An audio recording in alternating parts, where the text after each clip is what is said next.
Alors bonjour à tous, on est aujourd'hui à la March Moto Madness à Dreux, en proche région parisienne on va dire, et c'est un rassemblement qui tous les ans ramène les amateurs de trail pour se dégourdir les cylindres, pour se ressourcer les bielles et pour se réveiller les freins. Tout ça dans un cadre assez agréable qui est le domaine de Conteville. Alors la March Moto Madness c'est quoi? C'est un événement qui est né aux États-Unis. À la base, c'est une bande de potes qui a décidé justement de fêter la fin de l'hiver en allant dans la forêt, passer le week-end, faire un feu de bois et puis se marrer entre copains, tout ça avec des trails et puis attaquer les chemins séchants après une période hivernale certainement bien humide. Depuis 3 ans, enfin c'est la 3e édition cette année, on est en France également à l'heure de la March Moto Madness. Donc organisé par Cocorico Rando et qui permet justement à pas mal de monde de venir se dégourdir une fois de plus les cylindres après un hiver généralement placé sous le signe de l'hibernation. L'idée étant de se dire qu'il y a autour de moi une grosse proportion de BMW 1200 GS, donc beaucoup d'avocats et de dentistes. On a globalement pas mal de KTM, on a pas mal de Honda, des Africa Twin aussi qu'on leur place, et toute une population de trail de moyenne cylindrée, donc qui est de différentes générations. On va trouver des 650 DR, on va trouver des 660 XT, on va trouver des DTMX, ce genre de moto. Et alors la manière dont la March Moto Madness s'organise, c'est simple. On a une série d'ateliers, alors c'est des petites balades en sous-bois, c'est des petits terrains de cross avec des petits sauts, des petits jumps assez rigolos.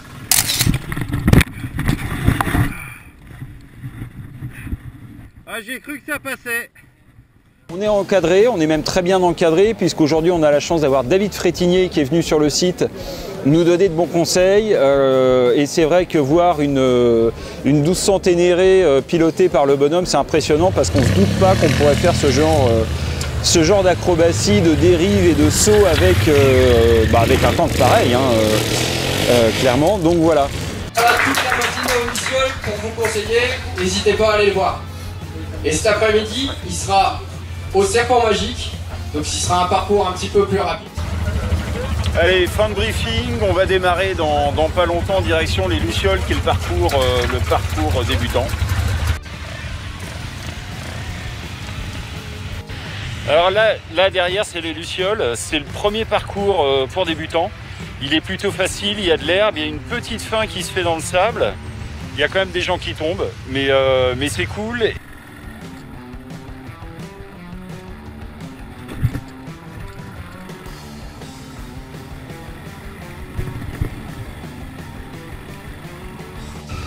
Alors Karine, première sortie en off-road, ça donne quoi?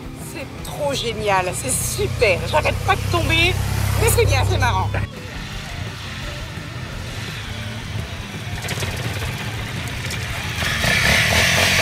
Alors là on est au Troll, c'est un autre parcours façon, même pas single trail d'ailleurs. Il y a de la place, mais il y a de la boue, il y a des petites buttes. Hop là on en voit une. On en voit une là, il y en a plein en bas et il y a surtout un petit bourbier là qui est sympa comme tout, qui nous dit viens me voir, je t'aime, et il faut refuser, c'est comme le chant des sirènes, il faut refuser, il faut pas y aller. Mais c'est super agréable et il y a un peu de grippe, c'est un tout petit peu gras mais sans plus, donc c'est que du bonheur.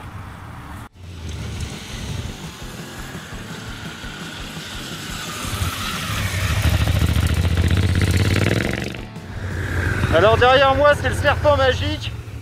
C'est un beau terrain de cross avec un David Frétinier donc sur un 1200 Ténéré qui est en train de s'éclater comme pas possible et de balancer des caillasses à tout le monde, donc c'est super physique, il y a moyen de faire des belles dérives, voilà comme ça par exemple, et c'est assez impressionnant en fait, c'est un sacré exercice, c'est cool. Et il y a un monsieur barbu derrière moi qui passe en moto, c'est fou.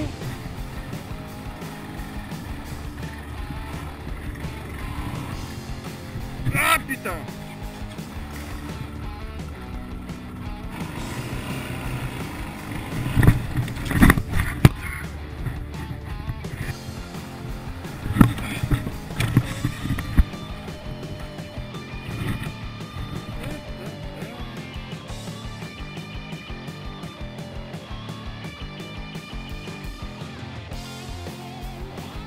On est bien, hein? On est pas mal. On est pas mal du tout. Il y a du café. Et du café chaud, et ça c'est bien. Du canapé. Du café, du canapé, exactement. Des motos, plein. Du sable, des ornières. Des trucs, ouais. Les pneus, alors voilà. La sempiternelle question, c'est quoi comme pneu et quoi comme GPS? C'est ça qu'il faut retenir. Voilà. Alors voilà, ça c'est un sélecteur après un passage dans la boue. Ça va bien se passer grâce à monsieur qui est là. Bonjour monsieur. Bonjour monsieur. Monsieur, il a des outils qui font peur, voilà. Et on va détordre ça gentiment. Voilà, c'est pour les clients qui payent pas ça. C'est vrai. Ah d'accord. J'ai de l'argent. Voilà.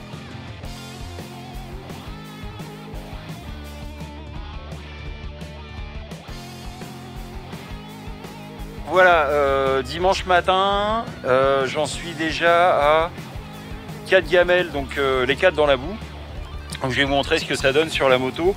On a fait, vous l'avez vu, le détordage de sélecteur. Je l'avais déjà fait au bord d'un chemin hier à la main et ça passait. Là, on a été obligé de s'outiller un petit peu avec les mécanos qui sont venus. Et côté moto, je vais vous montrer ce que ça dit. Regardez bien. Alors voilà à quoi ça ressemble. Une moto qui fait la marche Moto Madness, voilà. Donc une fois de plus, j'ai aucun regret d'avoir opté pour ce XTR de 2004 que j'ai légèrement équipé, hein, une fois de plus, juste avec le sabot sur lequel j'ai posé j'ai posé la moto ce matin. Et vous voyez l'état de la bécane. Hein, je veux dire, globalement, il s'est passé des trucs. Voilà, puis quant à moi, hop, je vais reprendre la main. Quant à moi, oui, on sent que j'y suis allé aussi. Voilà. Et pas de douleur, pas de bobo, rien. Profite aussi pour vous faire un petit chapitre sur l'équipement. Voilà, très typé cross. Le pare-pierre, la dorsale dans le dos, les coques qui vont bien, que vous voyez là. Et puis le reste couvert par un blouson d'enduro. Évidemment, au pied, une paire de bottes de circonstance et le pantalon qui va avec. Il y a pas mal de gens qui sont équipés touring pour venir. Globalement, les gens sont bien équipés, avec les bottes qui vont bien, avec les pantalons qui vont bien, histoire de pouvoir affronter à peu près tout correctement et de pas trop craindre si on couche la moto, quelles que soient les conditions. Voilà, bon allez, on va continuer parce que la journée n'est pas finie. Et je pense qu'il y a encore des belles choses qui vont se passer. Salut!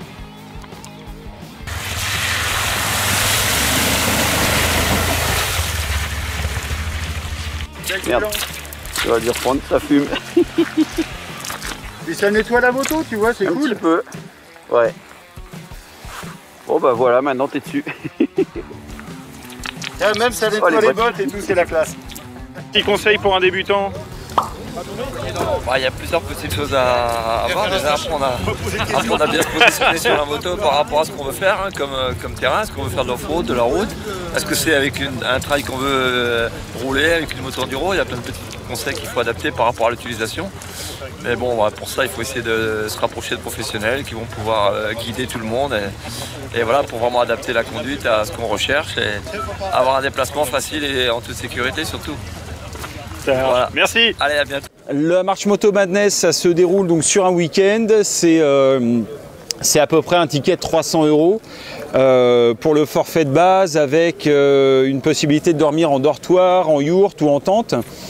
Bien évidemment, toute la partie nourriture est fournie, les petits déjeuners et dîners. Et alors côté ambiance, c'est ça qui est marrant comme tout, c'est loin d'être une course et c'est vraiment pas du tout le propos. La marche Moto Madness, c'est vraiment un rassemblement avec tout ce que ça sous-entend de convivialité, d'entraide et de facilité. On n'a vu personne aujourd'hui rester tanké dans un chemin avec les autres qui passent en le regardant d'un air dédaigneux.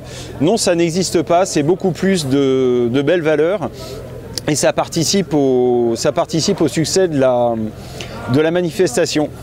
Je discutais avec David Frétinier ce matin qui me disait qu'il y avait un vrai engouement pour cette partie trail aventure aujourd'hui. Lui, il tient une école, il fait plusieurs types de stages, généralement sur des gros trails ou plus facilement sur des enduros également. Et il me disait qu'il y a cette vraie dernière frontière qu'on n'a pas encore complètement abattue, qui nous permet d'aller dans quelques coins de France et souvent à l'étranger, notamment au Maghreb, on peut citer le Maroc notamment, pour aller faire rouler les KTM, les Africa Twin et autres R1200 GS ailleurs que sur les trottoirs parisiens, comme c'est souvent le cas malheureusement. Et si vous le souhaitez, n'oubliez pas de nous rejoindre en cliquant sur le bouton qui est là pour suivre la chaîne YouTube du repère-des-motards.com où vous pourrez voir en plus les essais des derniers trails sortis chez BM, chez Triumph et chez Honda. Voilà, à bientôt.